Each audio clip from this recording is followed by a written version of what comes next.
On this issue of Rabble Rouser, let's talk about systemic and institutionalized racism in America.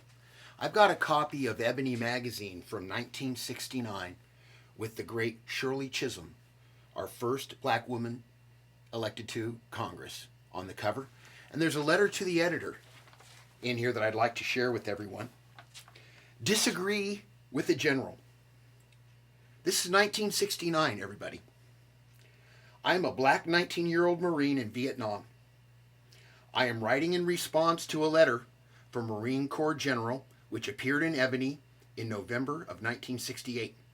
He said the only determining color in the Marine Corps is green, and that we Marines are all just one big family.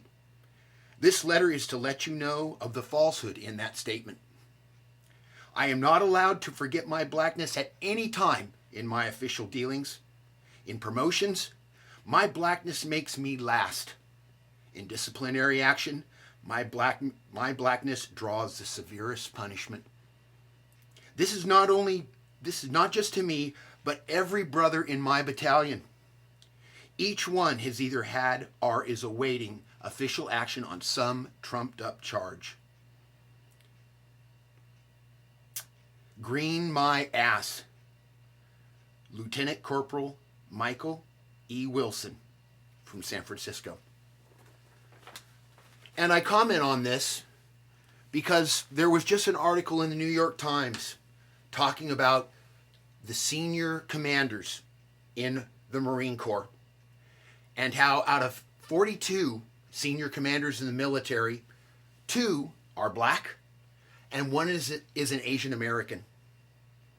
It just goes to show the few, the proud, the white. And that is what systematic racism and institutionalized racism is in this country. Here we are, 51 years later. 51 years later after that letter to the editor in Ebony, and we are still dealing with discrimination in the military, in our banking institutions, in our board of directors in big business, in the boardrooms, all across this country, in our policing. Is that all the progress we've made? There are 52 ex-franchisees holders from McDonald's. They're all black. And they filed a suit against McDonald's claiming that they were discriminated against, not able to open up additional stores, and didn't get the same support as their white brethren. The NFL treating its former black athletes in a second-class citizens in their payouts for their concussion scandal. The PPE loan program, black businesses being denied loans. And when they are getting loans, they're not getting treated the same way as their white brethren in business. In the medical profession, not being able to receive adequate pain relief, black mortality rates giving birth. This kind of racism is baked into our system, and I am 57 years old. And this is all the progress we've made. It is up to all of us to search deep in our hearts to put an end to this sordid, terrible history of our country and how minorities, particularly African Americans, have been discriminated against, cheated, and treated unfairly in our country. We will never realize our full potential as the United States of America until we put an end to this. And it has to stop now. Life, liberty, and the pursuit of happiness is not just exclusively for people like me with white skin. It's for gay people. It's for Asian Americans. It's for Native Americans. It is for all of us. I implore you, register to vote, be active, run for office. We have so much work to do to solve these problems in our country.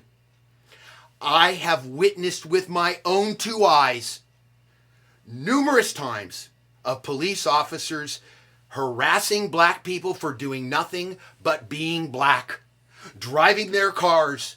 I've seen the cops pull up behind a car, see that there are black people in there, get behind them and pull them over. I have seen police officers shaking down our African American brothers and sisters for doing nothing but walking down the street. They were driving their cars by. I saw 5 black people walking down the street and turned around and pulled right in front of them and shook them down. I have seen it with my own two eyes. And if you're going to sit here and tell me that it doesn't exist and that we all have the same opportunity, I'm going to tell you, you need to have your eyes checked. Because you are not paying attention. And don't give me none of this woke bullshit. Okay? This crap has been going on forever in this country. And by reading that one article right there, 51 years later, and that's all the progress we made, the Marine Corps are still the proud, the white, and the few. It's one way for white guys and white people, and it's another way for everyone else. And we've got to stop it. This is Billy Martini for Rabble Rouser. From this side of the dirt, we can still see the promised land from here. We'll see you the next time.